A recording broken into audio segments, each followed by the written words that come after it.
Primeiro que tudo, gostaria de agradecer a presença do Sr. Ministro do Trabalho e ressaltar o aspecto positivo que tem os parceiros sociais terem sido convidados para estarem presentes, enfim, nesta sessão de acolhimento aos caloiros da Inspeção do Trabalho. O título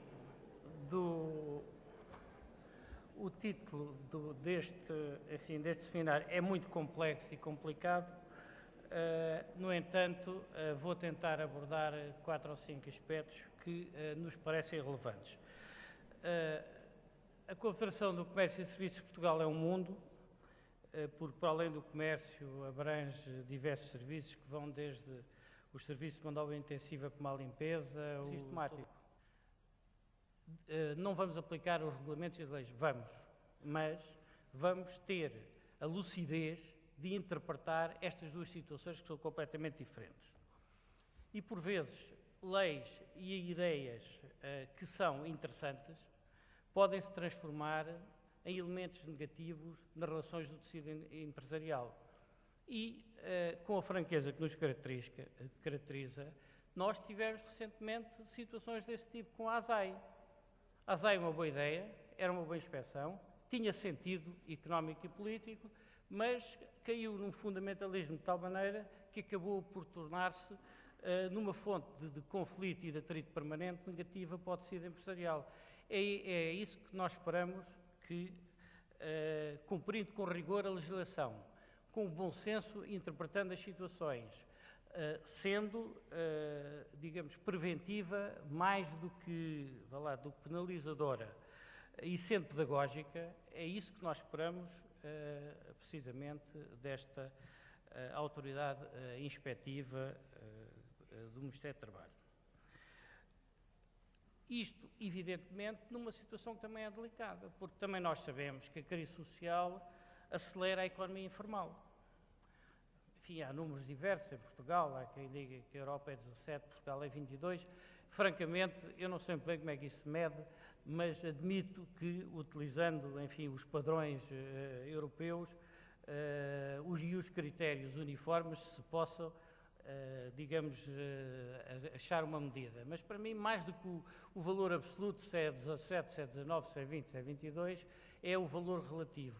E não tenho dúvida nenhuma de que a crise desenvolve a economia informal. Nós não somos daqueles que, como por vezes aparecem até nos diversos, enfim, organizações políticas e do Estado, a defender a economia informal como um elemento estabilizador em relação às rupturas sociais.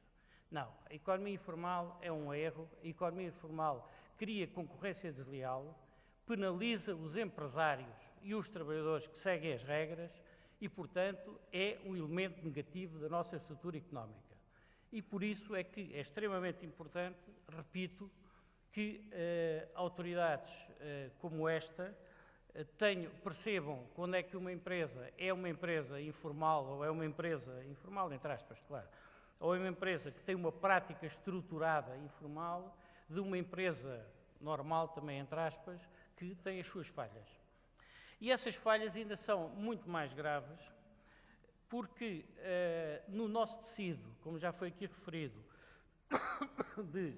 em que predominam as pequenas, médias e microempresas, a nossa legislação é tão complexa que muitas vezes é por ignorância e por falta de, digamos, capacidade de preencher toda a burocracia. Aliás, nós tivemos essa experiência recentemente com o relatório único. Nós fomos das entidades que até fartámos de, enfim, de intervir junto da Sra. Ministra, quer dizer, precisamente por isso, e mesmo assim, hoje em dia, ainda, enfim, tudo isto tem muito que se lhe diga, porque, de facto, é muito difícil a muitas empresas com as estruturas que têm conseguirem cumprir toda a regulamentação.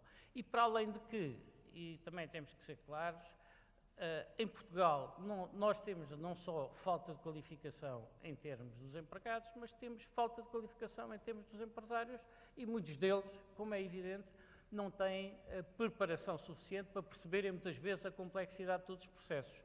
É aqui, mais uma vez, que eu insisto, minhas senhoras e meus senhores, que é preciso haver bom senso. E não há nada que o substitua, não há lei que o substitua, não há nenhuma lei, é a lei do bom senso. Nesse aspecto, nós pensamos que tem que haver, de facto, aqui uma atuação em rede e o movimento associativo empresarial é um movimento que pode desempenhar um papel positivo. A CCP, a Confederação de Comércio e Serviços, temos tentado atuar para além do estritamente, económico, em várias áreas. Eu dava-vos 3 ou 4 exemplos. Criámos, enfim, um Conselho de Ética, com um conjunto, enfim, de personalidades e de regras. Várias empresas aderiram, poucas, porque, de facto, é uma questão que não motiva muito os nossos empresários. Mas, pronto, abrimos essa frente, gastámos esforços e dinheiro. Porquê? Porque achamos que para os empresários devem ser chamados a atenção por um conjunto de coisas. Desenvolvemos na área do stress, na sequência de um protocolo com a CGTP, um estudo sobre o stress do trabalho e com o objetivo de definir um modelo de intervenção nas empresas, portanto, visando a redução do stress, através da identificação das origens e causas dentro e fora da empresa.